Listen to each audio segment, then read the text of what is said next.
Представувањето на третата генерација на МЛ носи нови ветришта од Штутгарт. Имено, кај новиот МЛ приоритетни се повеќе работи кои кога беше лансиран овој модел кон крајот на 90-тите години на минатиот век, се наоѓаа на дното од листата. Сега работите стојат поинаку.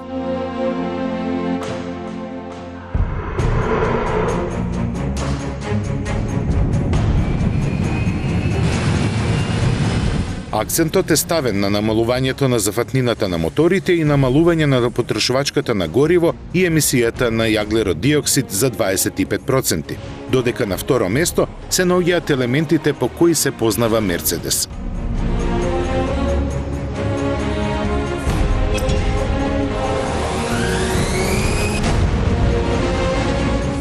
Големо внимание е свртено на првиот 4-цилиндерски мотор што се вградува во луксузното спортско корисно возило. Позади ознаката ML250 CDI се крие веќе добро познатиот битурбо агрегат со зафатнина од 2,1 литар, 204 конски сили и 500 Нм вртежен момент.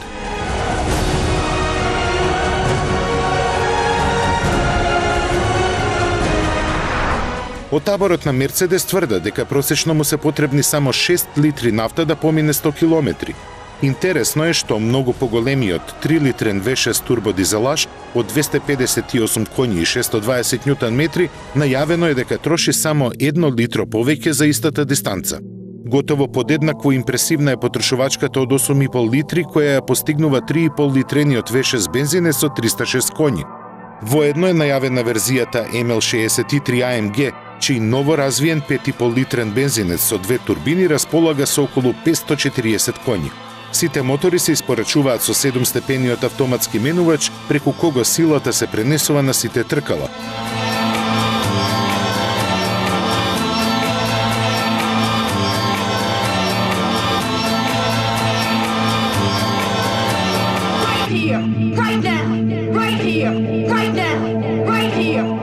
Иако е задржано меѓуоскиното растојание од претходната генерација, ML е создаден на нова платформа и нуди поголем интериер.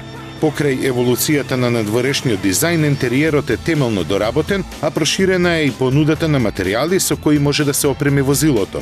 Помеѓу бројните опции се нуди цела низа на електронски помагала, меѓу кои се адаптабилното подпирање и зголемен резервар од 93 литри.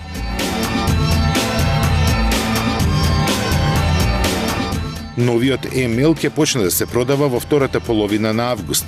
За сега се уште се прават калкулациите за цената која ќе биде објавена со почетокот на продажбата. Новиот ML на македонскиот пазар се очекува да пристигне во почетокот на идната година.